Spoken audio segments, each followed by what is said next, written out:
Hey, welcome to Nanuya Channel. Today, we're diving into something we've both definitely felt, the dreaded quarter-life crisis.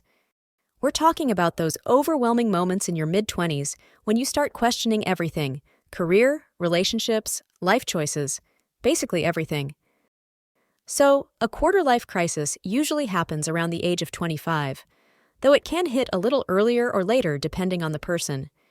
You start questioning things like, am I in the right job? Should I be in a relationship by now? Where do I want to live? E-kicker is that society's pressure, social media, your family, friends, it all kind of creates this illusion that everyone else has their life together. You're not alone if you're feeling stuck, lost, or uncertain about what comes next. It's actually pretty common to feel like the clock is ticking. People think they should be hitting certain milestones by this age, but the truth is, there's no one-size-fits-all path. I feel like we often forget that everyone's timeline is different. It's so easy to compare yourself to others and feel like you're falling behind. And we both know, we've been through it, that pressure can be intense.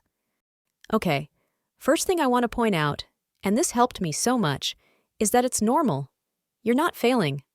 The truth is, a quarter-life crisis is actually a sign of growth.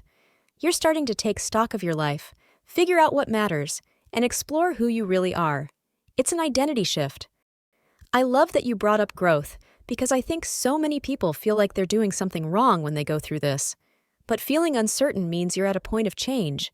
You're figuring out what's next. So instead of freaking out, try leaning into that uncertainty. I know, it sounds easier said than done. But when I was feeling lost, I made a huge effort to stop comparing myself to everyone else. It's okay if your best friend has their dream job, or if your cousin just bought a house. It's their journey, not yours. You don't need to be on the same timeline as anyone else. But it is important to take a step back and figure out what you want. I know, for me, that meant taking some time off from social media and reevaluating what makes me happy outside of the expectations of others. Sometimes, the comparison trap can be suffocating, and social media can make it worse. A detox or just limiting time online can give you some space to reconnect with yourself. Another thing I found helpful is talking to someone you trust, whether it's a friend, a mentor, or even a therapist.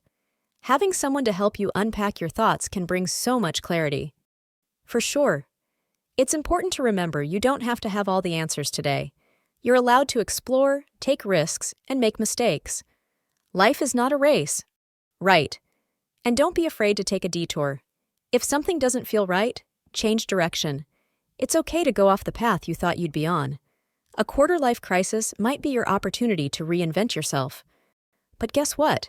The quarter-life crisis doesn't last forever.